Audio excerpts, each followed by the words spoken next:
Selamat malam para mantan, selamat malam untuk semua kalian yang sampai hari ini masih susah untuk melupakan masa lalu. Saya juga kadang begitu. Anies Baswedan, bagi saya posisi Anies Baswedan ini menarik gitu. Karena kebetulan saja ketika Munarman ditangkap polisi, secara kebetulan Anies Baswedan sedang tidak di Jakarta. Salah satu kegiatannya adalah ziarah ke makam ulama, makam wali. Ini menarik gitu. Banyak orang bilang, media dan pengamat mengatakan bahwa Anies sedang melakukan manuver politik, sedang cari perhatian, sedang ingin maju di Pilpres 2024 karena bagaimanapun mayoritas masyarakat Indonesia adalah muslim yang suka ziarah gitu. Jadi Anies ini harus menjadi orang yang relevan dengan para pemilihnya yang suka ziarah juga, yang suka dekat dengan ulama begitu. Jadi dia harus ziarah. Tapi ya benar gitu, mungkin saja memang begitu. Tapi ada kemungkinan kedua gitu. Ada kemungkinan kedua, bisa jadi Anies sudah tahu lebih dulu bahwa Munarman mau ditangkap oleh polisi gitu beberapa hari sebelumnya, sudah tahu duluan. Sehingga Anies kemudian keluar Jakarta dan melakukan aktivitas dan ziarah gitu. Ziarah ya dengan doa-doa tentunya, entah doa agar Munarman tidak ditangkap polisi, doa kalaupun ditangkap Munarman bisa lepas gitu, atau berdoa supaya Munarman nggak nyebut-nyebut nama dia gitu. Karena ribet urusannya kalau sampai iya saya kenal sama Anies Baswedan, wah nanti dipanggil jadi saksi kan repot dia. Nah, tapi bagaimanapun untuk dua kemungkinan ini, entah untuk urusan Pilpres atau memang menghindari penangkapan Munarman, memang lebih baik Anies berada di luar Jakarta. Secara politik itu lebih baik. Itu sama kayak SBY ketika jadi presiden dulu ya. Ketika ada demo, setiap ada demonstrasi, SBY pasti lagi di luar negeri. Sakit takutnya sama demo gitu. Nah, Anies ini sama. Jadi ketika Munarman ditangkap memang dia lebih baik berada di Jakarta. Karena kalau ada di Jakarta, dia ditanya sama wartawan itu repot jawabnya. Misalkan ditanya bagaimana komentar Pak Anies, dia mau jawab kayak Fadlizon yang mengecam polisi, yang nggak percaya, yang mengatakan ini mengada-ngada dan seterusnya. Nanti dia bisa ditinggal sama pemilih-pemilih yang nasionalisnya kayak Panji Pragiwaksono dan seterusnya itu. Tapi kalau dia mendukung polisi untuk mengusut tuntas kasus Munarman ini, dia bisa menyakiti orang-orang FPI gitu. Dan ini sama bahayanya gitu. Karena Anies Baswedan maju di Pilkada 2017 dan dia menjadi gubernur DKI, modal utamanya ya FPI gitu. Dia nggak punya partai politik, dia nggak punya relawan, dia nggak punya logistik, nggak punya pasukan. Punyanya ya punya FPI toh. Jadi sesama itu ya. Oh, saya nggak mau jawab, nggak mau bahas ini ya. Pokoknya sesama itulah. Kalian paham maksud saya. Jadi modal utamanya yaitu. Nah, kalau sampai ini disakiti gitu dan FPI dan secara terbuka mendukung Anies gitu. Kalau sampai Anies bilang menyakiti FPI, menyakiti Munarman atau Rizik, nanti dia bisa ditinggal oleh orang-orang yang loyalisnya ini gitu. Yang selama ini berjuang bersama Anies dan cukup murah sebenarnya karena cuma dikasih nasi bungkus sudah bisa jalan mereka ini gitu. Nanti bisa ditinggalkan repot gitu. Jadi memang lebih baik Anies berada di luar Jakarta dan nggak komentar soal ini, soal apapun, dan fokus untuk melakukan manuver-manuver politik agar diberitakan di media. Karena ketika Anies kunjungan ke Jawa Timur, ya mungkin alasannya untuk ketahanan pangan lah, untuk stok beras dan seterusnya, yaitu mungkin saja benar, tapi secara politik itu kan sangat ketara sekali gitu ini disetting. Sangat ketara sekali. Anies Baswedan ketemu dengan Gubernur Khofifah Indar Parawansa dan kemudian dikomentari oleh PKS bahwa ini adalah pasangan ideal, pasangan cocok untuk 2024. Saya juga heran gitu untuk kunjungan untuk masalah ketahanan pangan sampai gubernur bertemu dan bertemu berdua gitu. Saya juga heran apa urusannya, padahal kan bisa saja staf-stafnya yang ngurusin ini gitu, nggak harus sampai gubernurnya ada. Dan baru sekarang nih ada gubernur kemudian datang kunjungan ke luar gitu untuk ngurusin pangan. Ini menarik, tapi ya begitulah politik, semua tuh bisa disetting. Sama ketika Pak Jokowi dan Abraham Samad dulu ketika 2014 yang ketemu di bandara dan seolah-olah itu gak sengaja gitu, padahal itu ya disetting, betul-betul disetting gitu, disengaja untuk show kepada publik, untuk melihat respon publik seperti apa. Dan ternyata respon publik terhadap Khofifah dan Anies Baswedan biasa aja gitu, gak ada orang peduli gitu. Dan ketika ini muncul ke permukaan, kemudian diberitakan oleh banyak media nasional, tiba-tiba Munarman ditangkap polisi dan kita sibuk bahas sandalnya Munarman. Sibuk bahas adanya Munarman. Lupa tuh sama pasangan Capres-Cawapres 2024 ya. Sibuk sama apa namanya pasangan sandalnya Munarman. Kalah telak gitu.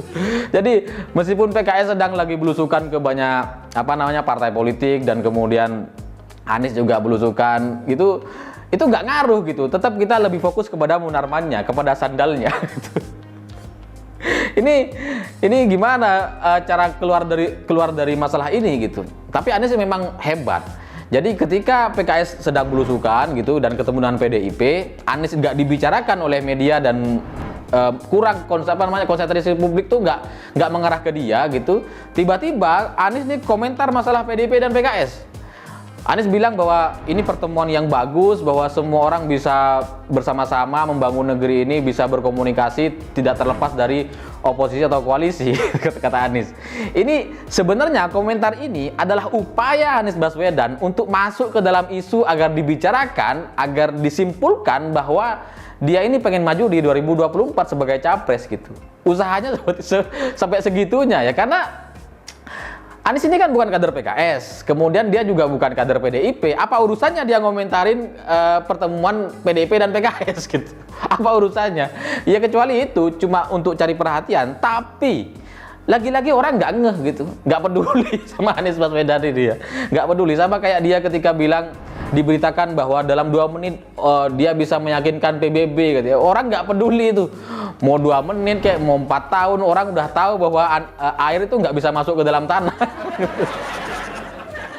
Jadi, dan satu cerita lucu lagi ketika Anies selain bertemu dengan gubernur gubernur Jawa Timur, Anies juga ketemu dengan gubernur Jawa Tengah, Ganjar Pranowo. Ini lucu gitu. Jadi itu nggak ada di berita di medianya. Jadi ketika Anies ingin bertemu itu kan tujuannya untuk show, untuk menunjukkan ke publik, untuk melihat respon publik seperti apa. Apakah dia tuh cocok dengan Ganjar atau bagaimana? Dia coba cari-cari perhatian seperti itu. Tapi Ganjarnya nggak mau gitu.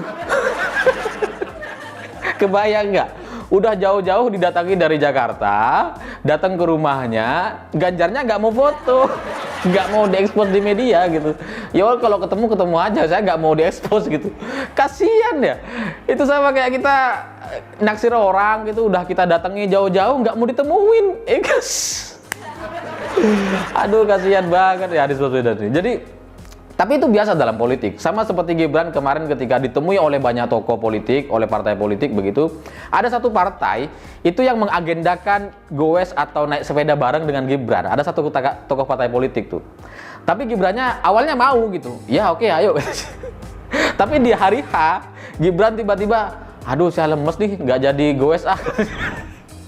Padahal itu sebenarnya sudah direncanakan sama Gibran kayaknya gitu ya. Ini Mas Gibran nonton nggak ya? Pokoknya seperti itulah.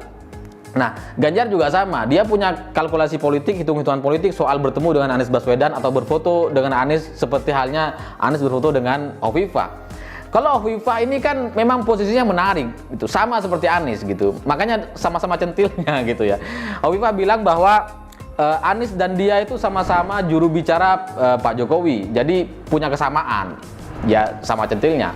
Karena Hovifah memang politisi yang sama dengan Anies, suka loncat-loncat gitu. Dia dari PKB tapi maju di Pilkada Jawa Timur dari Demokrat gitu. Padahal Demokrat ini adalah musuh bebuyutan Hovifah dulu gitu. Hovifah ini kalah di Jawa Timur 2 kali loh sama Pak Dekarwo. Tapi kemudian maju lewat Demokrat dan didukung sama Pak Dekarwo.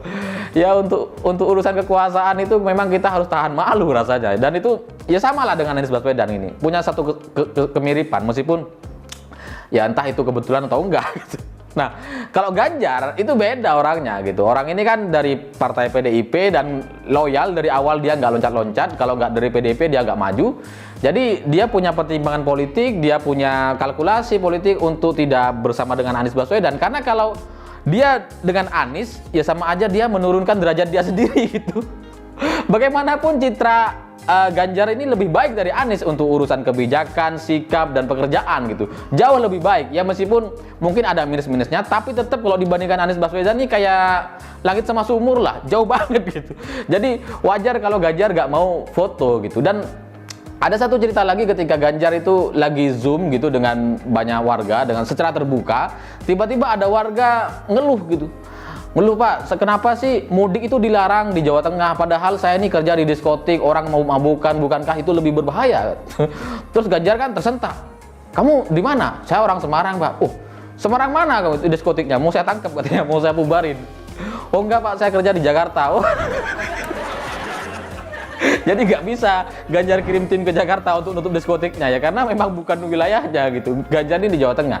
Jadi secara politik itu sudah benar dilakukan oleh Ganjar Pranowo, dan kasihan sekali bagi seorang Anies Baswedan karena sampai sekarang orang masih sibuk soal bahas sandalnya Munarman, dan ada lagi video video kemungkinan sur Munarman dengan perempuan lain, dan mungkin nanti kita bahas di kesempatan yang lain. Saya pikir itu, semoga Anies Baswedan menonton. Jangan lupa subscribe, like, dan komen. Begitulah kura-kura.